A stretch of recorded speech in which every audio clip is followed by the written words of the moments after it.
मेरा सवाल है कि भारत एक युवा देश है और आज हम जिन समस्याओं का सामना कर रहे हैं उनमें से एक सबसे बड़ी समस्या सेहत में गड़बड़ी की है, जिससे ये युवा देश जूझ रहा है। लाइफस्टाइल से जुड़ी बीमारियां दिन ब दिन बढ़ती जा रही हैं और असल में इससे देश की प्रोडक्टिविटी पर असर पड़ेगा। तो मेरा आपसे सवाल ये है कि आध्यात्मिकता के जरिए और आपके अनुसार आने वाले समय में हम स्ट्रेस को मैनेज करने के लिए और इन लाइफस्टाइल से जुड़ी बीमारियों और मुद्दों को मैनेज करने के लिए क्या कर सकते हैं, क्योंकि इसके लिए हम खुद को सबसे कम समय देते हैं। धन्यवाद। मैं आपके सवाल को ठीक करना चाहूंगा। हम एक युवा देश नहीं हैं, हम इस धरती पर सबसे पुराना देश हैं। Okay? Because if you're only अगर आप भारत को सिर्फ संविधान या राजनीतिक ढांचे की नजर से देख रहे हैं तो हाँ, हम एक युवा देश हैं। but लेकिन आज से 10,000 साल पहले भी बाहर के लोग, हालांकि देश के भीतर यहां पर 200 से भी ज्यादा राजनीतिक इकाइयां थी, बाहर के लोग पूरे देश को हिंदुस्तान या भारत कहते थे। people recognize both inside and outside. This is बाहर के one लोग nation. और भीतर के भी इसे एक देश मानते थे, हालांकि यहाँ पर कई राजाओं या व्यवस्थाओं का शासन चलता था। हम एक देश बने अपने राजाओं के कारण नहीं या किसी संविधान के कारण नहीं। हम एक देश इसलिए बने क्योंकि हमने कभी किसी चीज पर विश्वास नहीं किया। हम हमेशा से जिज्ञासु रहे हैं। हमने हमेशा जीवन के बारे में सोचा है, सत्य को जानने की कोशिश की है। हर पीढ़ी को खोजना होता है कि मेरे जीवन का सत्य क्या है। ठीक है, कृष्णा बता चुके हैं, हो सकता है कि उन्होंने जो कहा वो उनके लिए सच हो, हम उनका आदर करते हैं, लेकिन हमें खुद के लिए खोजना होगा कि हमारे जीवन के लिए सत्य की प्रकृति क्या है। इस देश ने हमें ये आजादी दी है, तो हम जिज्ञासा की डोर से एक सूत्र में बंधे थे, विश्वास की डोर से नहीं।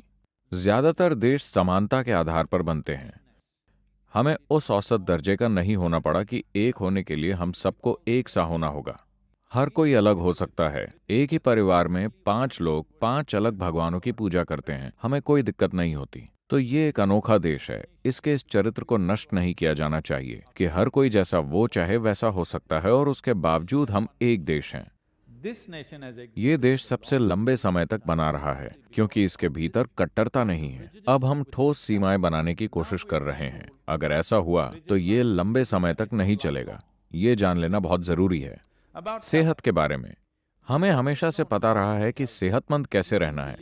for this अगर आपको लगता है कि इन 125 करोड़ लोगों के लिए आप अमेरिका जैसा हेल्थ केयर सिस्टम बना सकते हैं, states has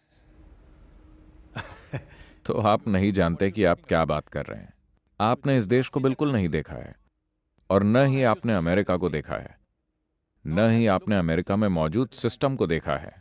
मुझे लगता है कि मौजूदा सरकार ने एक महत्वपूर्ण काम किया है आयुष मंत्रालय बनाकर। अभी इसके पास पर्याप्त फंड नहीं है, लेकिन जब इसके पास जरूरी फंड होंगे और अगर हम इसे ठीक से चला सकें, क्योंकि आयुष का पहला पायलट प्रोजेक्ट ईशा फाउंडेशन ने चलाया था करीब 8 साल पहले तमिलनाडु के नमक्कल जिले में।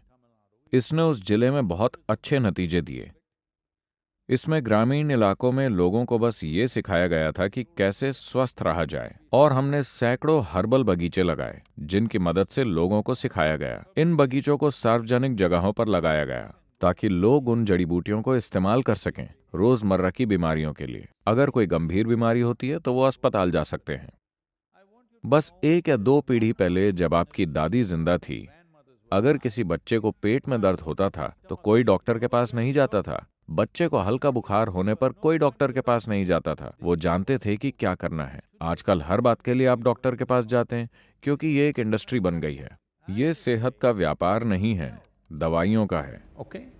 It ये is about दवाइयों के उद्योग को बढ़ावा देने के लिए है। मैं दवाइयों के खिलाफ नहीं हूँ। दवाइयों को लेने का मतलब है कि आप अपने सिस्टम पर रासायनिक बमबारी कर रहे हैं। it's chemical bombing.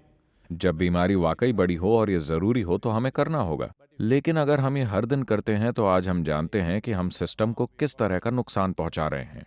अगर आप इस देश को सेहतमंद बनाना चाहते हैं तो आपको प्राचीन पद्धतियों को वापस लाना होगा। सभी स्तरों पर योग को लाना होगा। इस अंतर्राष्ट्रीय योग दिवस पर हम योग को भारत के 10,000 स्कूलों में ले जा रहे हैं। इसे छोटी उम्र में ही शुरू करना होगा। आपकी सेहत आपकी जिम्मेदारी होनी चाहिए, आपके डॉक्टर की नहीं, है ना?